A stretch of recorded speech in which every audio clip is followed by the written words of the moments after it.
আজকে আমি একটি পাটের শাক দিয়ে খেসারি ডাল দিয়ে রান্না করব।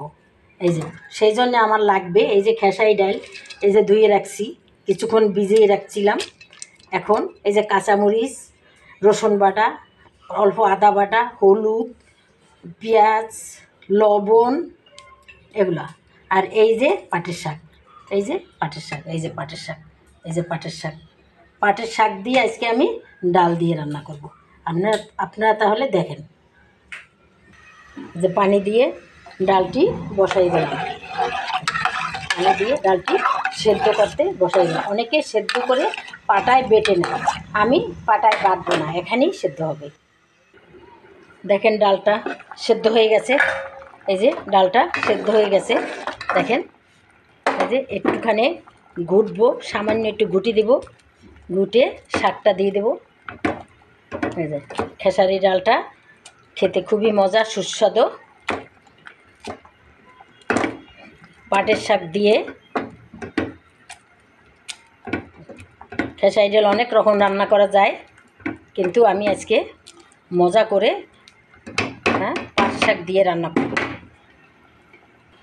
শাকটা দিয়ে দিলাম, এখন সুন্দর করে নেড়ে দিব। দেখেন আপনারা কি সুন্দর হচ্ছে। আমার এই চ্যানেলটা আপনারা সাবস্ক্রাইব করে দেবেন, যাতে অন্যরাও দেখতে পারে, সেই সুযোগ করে আমাকে দিবেন।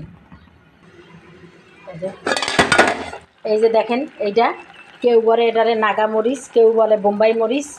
এই মরিচটা আমি এখানে দিয়ে দেবো, কেটে একটু দিয়ে দেবো। দক্ষিণ অঞ্চলের, এটা দক্ষিণ অঞ্চলের একটি পাট শাক দিয়া খেসারি ডাল রান্না। দেখেন কি সুন্দর ডালটা হয়েছে। আমি একটুখানি কাঁচা আম দিয়ে দিলাম, টক হওয়ার জন্যে একটু আম দিয়ে দিলাম। আমটা দিলে টক টক লাগবে, ভালো লাগবে, তাই একটু আম দিয়ে দিলাম। অনেকে দেয়, অনেকে দেয় না, আমার ভালো লাগে তাই আমি দিলাম, একটুখানি আম দিয়ে দিলাম, কাঁচা আম। হয়ে গেছে আমার পাটের শাক। এখন আমি একটু ফোড়ন দিয়ে দেব।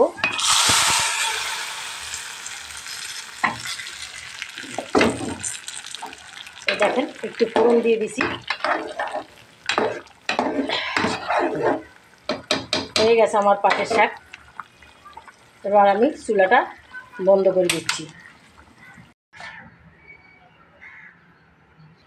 এই দেখেন, এই দেখেন আমার পাট শাকের রেসিপিটা দেখেন কত সুন্দর হয়েছে। দেখেন এই শাক আমার গাছের ছাদে আমি পাট শাক লাগাইছি, সেই শাক আমার, সেই শাক এনে আমি খেসারি ডাল দিয়ে রান্না করলাম। দেখেন আপনাদের যদি এই রেসিপিটা ভালো লাগে আমাকে অনেক অনেক লাইক করবেন এবং শেয়ার করে দিবেন।